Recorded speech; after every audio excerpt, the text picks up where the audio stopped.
Hello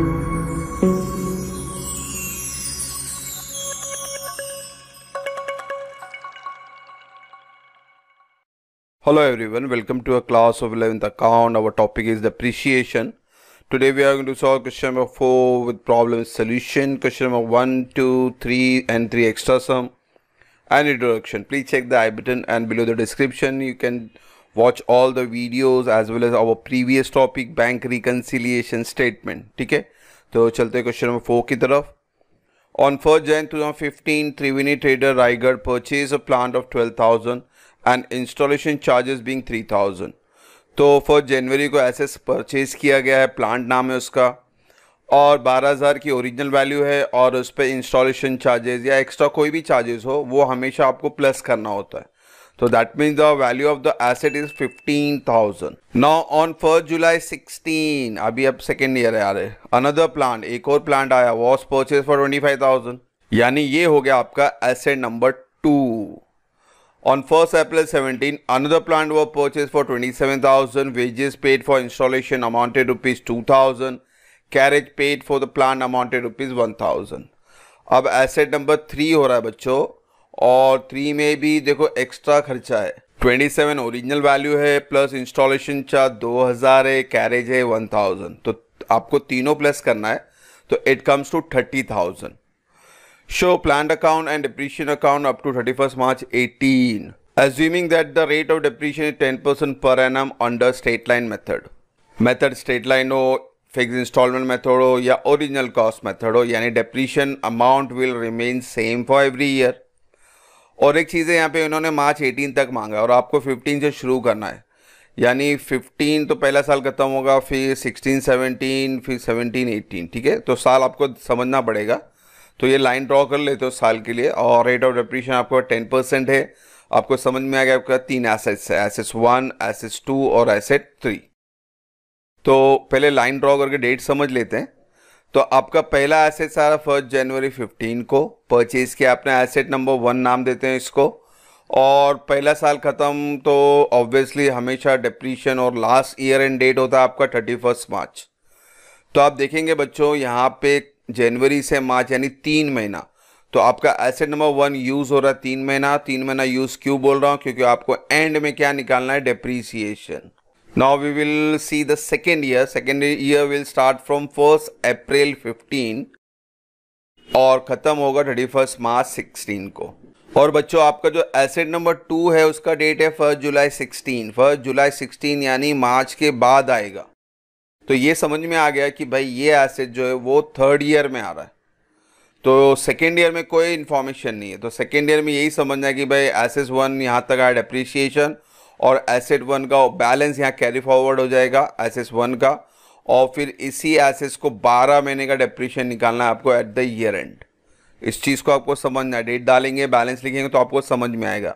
यानी asset 1 का पहले साल का डेप्रीसिएशन 3 महीना होगा और दूसरे साल का depreciation from April to March it comes to 12 month. तो अब बात कर लेते हैं थर्ड ईयर की. थर्ड ईयर शुरू होगा 1 अप्रैल 16 को और ख़त्म होगा 31 मार्च 17. यहाँ पे 1 जुलाई 16 का डेट एप्लीकेबल होगा, यानी अप्रैल मई जून जुलाई यहाँ कहीं आएगा. ठीक है. और एक चीज़ है कि फर्स्ट देखो एसेट नंबर 1 को हमने सोल्ड अभी तक नहीं किया. सोल्ड का कोई इन्फॉर्मेशन वैसे भी है ही नहीं.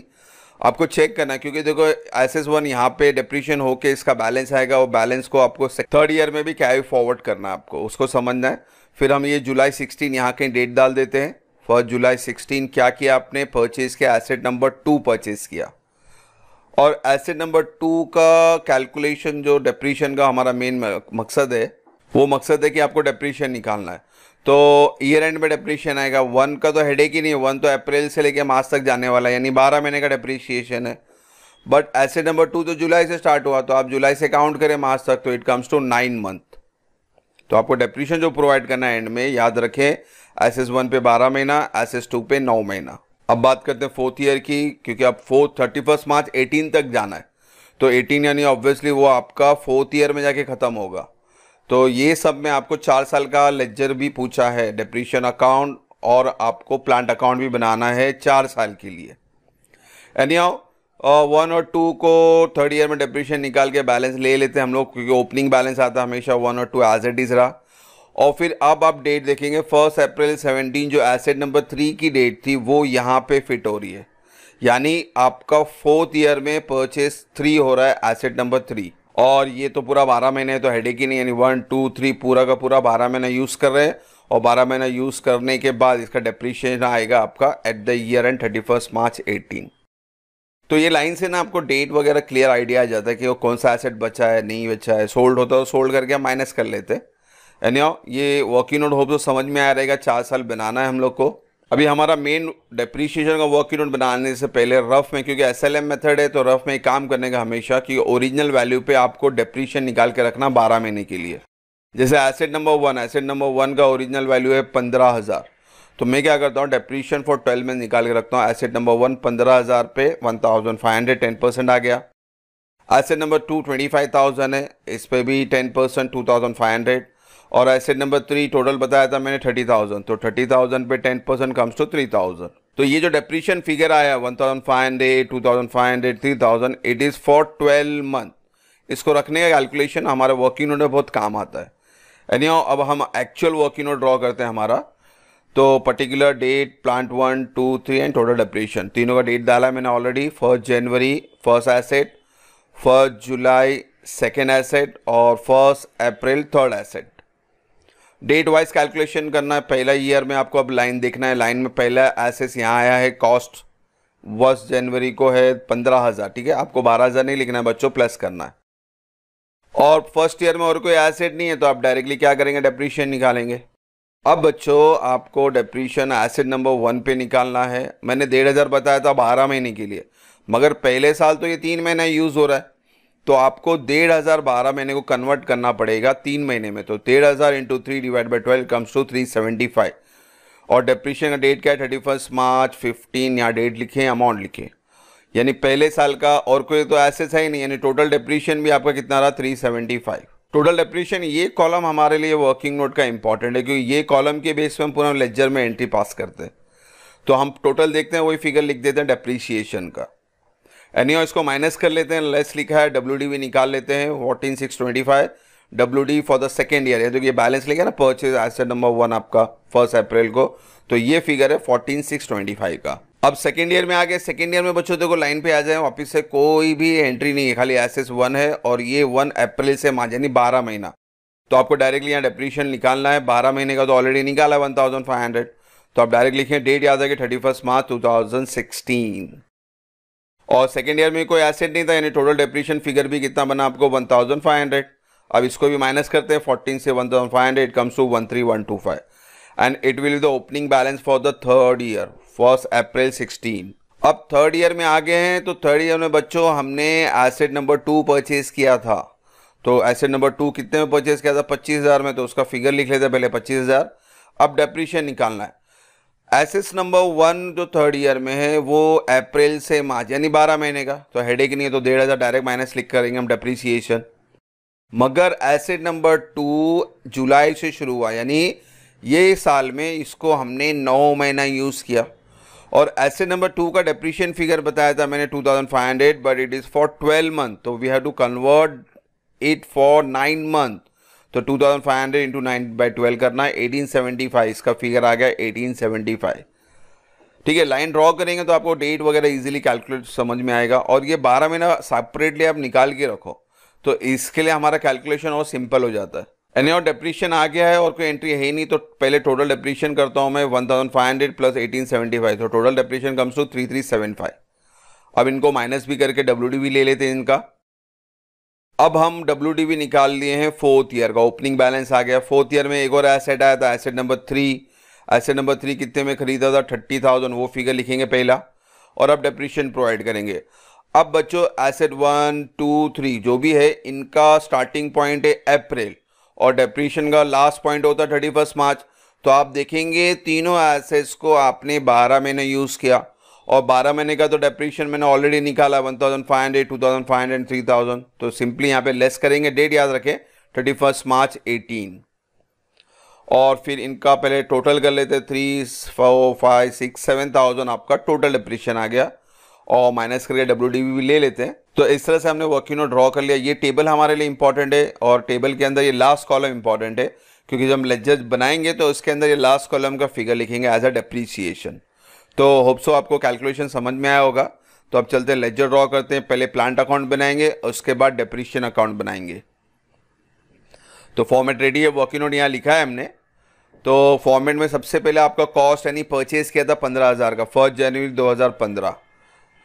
तो डेट वगैरह जो भी है एंट्री आपको अभी वर्किंग नोट से कॉपी पेस्ट करना, क्वेश्चन देखने की जरूरत नहीं है। तो 1 जनवरी को हमने एसेट्स परचेज किया, डेबिट व्हाट कम्स इन, ठीक है। जनवरी क्या बताई थी मैंने, assets account debit to bank account, यानी एसेट डेबिट हो रहा है और पैसा जा रहा है यानी क्रेडिट। फर्स्ट ईयर में और कोई परचेस नहीं है तो फर्स्ट ईयर का डायरेक्टली क्या करेंगे, डेप्रीशिएशन निकालेंगे। डेप्रीशिएशन कितना 375 और डेप्रीशिएशन डेट का 31 मार्च 15। डेप्रीशिएशन हमेशा credit side, 31 March 15 375 on credit side. Purchase debit, depreciation credit. First year में बच्चों और कोई एंट्रियां नहीं है तो अब इसको क्लोज कर लेंगे। आपका डेबिट बढ़ा है 15,000, दोनों साइड लिखें, इससे माइनस करें 375, your balance comes to 14,625। This is the balance on the last date. Carried down है तो कैरिड डाउन को क्या करते हैं हम लोग, brought down on opposite side. Next year में 2015 मार्च है तो ये क्या होगा, अप्रैल टू बैलेंस ब्रॉट डाउन 14,625, ठीक है। एज इट इज कॉपी करना आपको। अब सेकेंड ईयर में आते हो तो कॉलम में देखते हैं। सेकेंड ईयर में आपका कोई इंफॉर्मेशन नहीं है परचेज का, तो डायरेक्टली आपको क्या प्रोवाइड करना पड़ेगा, सेकेंड ईयर का डेप्रीशिएशन कितना आया था 1,500 और डेप्रीशिएशन हमेशा क्रेडिट साइड, डेट याद रखे 31 मार्च 16। सेकेंड ईयर को भी बंद कर लेते हैं, 14,625 दोनों साइड, इससे 1,500 माइनस करें, balance carried down on the last date 13125। Carried down है तो ब्रॉट डाउन कर लेते हैं। मार्च के बाद अगला डेट शुरू होगा 2016 अप्रैल 1 टू बैलेंस ब्रॉट डाउन। अब आगे हम लोग थर्ड ईयर में। तो बच्चों अब थर्ड ईयर में हमने एसेट नंबर 2 परचेज किया था और परचेज की डेट आपको यहां लिखी है ऑलरेडी मैंने, तो वो कॉपी कर लेंगे। परचेज यानी डेबिट 1 जुलाई 2016 टू बैंक अकाउंट 25,000। परचेज के लिए डेबिट, सेल्स के लिए क्रेडिट और डेप्रीशिएशन के लिए भी क्रेडिट। और वर्डिंग याद रखे, सेल्स हो या परचेज हो बैंक की लिखना आपको, ठीक है। परचेज लिख दिया हमने। अभी फिर डायरेक्टली डेप्रीशिएशन निकालेंगे। देखो ये वर्किंग ऑफ काम आया, आपको टोटल लिखना है 3375 31 मार्च 2017। तो बाय डेप्रीशिएशन 3375, देखो एज इट इज आपने कॉपी करना है। तो वर्किंग नोट बनाने का ये फायदा होता है आपका। थर्ड ईयर में और कोई एंट्री नहीं बच्चों, इसको क्लोज करते हैं। 25 plus 13 it comes to 38,125। So from 38,125 you have to deduct 3375, your balance comes to 34,750। तो थर्ड ईयर का भी बैलेंस आ गया है। इसको ओपनिंग बैलेंस बनाते हैं नेक्स्ट ईयर में, यानी अप्रैल 1 को टू बैलेंस ब्रॉट डाउन 34,750। अब हम लोग आगे फोर्थ ईयर में, और फोर्थ ईयर में आप देखेंगे आपका एसेट नंबर 3 भी आया था, परचेज हुआ था। कौन सी डेट पे, अप्रैल 17 को। तो यहाँ पे लिखा है अप्रैल 17 टू बैंक अकाउंट 30,000। और कोई परचेज नहीं है तो डायरेक्टली फिर हमारा काम बनता है डेप्रीशिएशन का। 31 मार्च 18 को डेप्रीशिएशन कितना लिखना है, 7,000 बाय डेप्रीशिएशन अकाउंट 7,000। और ये सब में कोई सेल और परचेज एक्स्ट्रा नहीं है, तो यानी एक्स्ट्रा वर्किंग नोट भी बनाने की जरूरत नहीं है। तो ये सब यहाँ मुकम्मल हुआ। तो फोर्थ ईयर को भी बंद कर लेते हैं। 64,750 दोनों साइड, इससे 7,000 माइनस करें तो ये balance comes to 57,750 on the last date. और 4 साल के लिए बोला था, 4 साल हमने मुकम्मल किया, मगर इसको कैरिड डाउन है तो आपको ब्रॉट डाउन करके ही छोड़ना है। तो अप्रैल 18 टू बैलेंस ब्रॉट डाउन 57750। तो यहाँ पे जाके आपका प्लांट अकाउंट को कंप्लीट करते हैं। इसके बाद आपको क्वेश्चन में सेकेंड पार्ट बताया था कि भाई आपको डेप्रीशिएशन अकाउंट भी बनाना है। तो डेप्रीशिएशन अकाउंट बहुत सिंपल है, कॉपी पेस्ट होता है आपका। तो यही प्लांट अकाउंट के बेस पे आप डेप्रीशिएशन अकाउंट बनाएंगे। आप इसी के नीचे ड्रॉ करें, मैं नेक्स्ट स्लाइड पे जा रहा हूँ। तो प्लांट अकाउंट ऑलरेडी यहाँ लिया है मैंने, इसको अब डेप्रीशिएशन अकाउंट में कॉपी पेस्ट करना है। तो ईयर वाइज चलना आपको, फर्स्ट ईयर, फिर सेकेंड ईयर, फिर थर्ड ईयर, फिर फोर्थ ईयर। फर्स्ट ईयर में डेप्रीशिएशन कितनी बार लिखा है, 1 बार लिखा है, अच्छी बात है। कौन सा साइड है, क्रेडिट साइड है। तो प्लांट अकाउंट में क्रेडिट, डेप्रीशिएशन अकाउंट में debit. Date will remain same 2015 31 March. Amount also will remain same 375। As it is copy paste करना है, खाली आपको यहां ध्यान देना कि प्लांट लिखना है। फर्स्ट ईयर में और कोई डेप्रीशिएशन नहीं है तो सिंपल इसको बंद करते हैं, यानी 375 ही बड़ा है, दोनों साइड लिखेंगे। और बैलेंसिंग फिगर आएगा, इसको नाम भी फिक्स है, इसका नाम क्या है, प्रॉफिट एंड लॉस अकाउंट। और बैलेंस हमेशा साल के आखिरी डेट पे। इसी तरह से सेकेंड ईयर पे चले जाते हैं। सेकेंड ईयर में भी एक ही डेप्रीशिएशन है 1500। यहाँ क्रेडिट है तो यहाँ डेबिट, डेट 16 रहेगा मार्च, 1500 प्लांट लिखना है। और इसके अंदर भी और कोई डेप्रीशिएशन, इसको भी बंद करते हैं। 1,500 बड़ा है, दोनों साइड लिखें। बैलेंस P&L को लिखें, लास्ट डेट 31 मार्च। थर्ड ईयर में आते हैं, थर्ड ईयर में भी एक ही डेप्रीशिएशन है 3375, डेट 17 मार्च है, इसको याद रखें 2017 मार्च 31 3375। अब इसको भी बंद कर लेते क्योंकि और कोई डेप्रीशिएशन है ही नहीं, तो 3375 दोनों साइड और बैलेंस भी 3375। बैलेंस का नाम हमेशा याद रखें P&L, last date of year end 31 March 2017 last date है।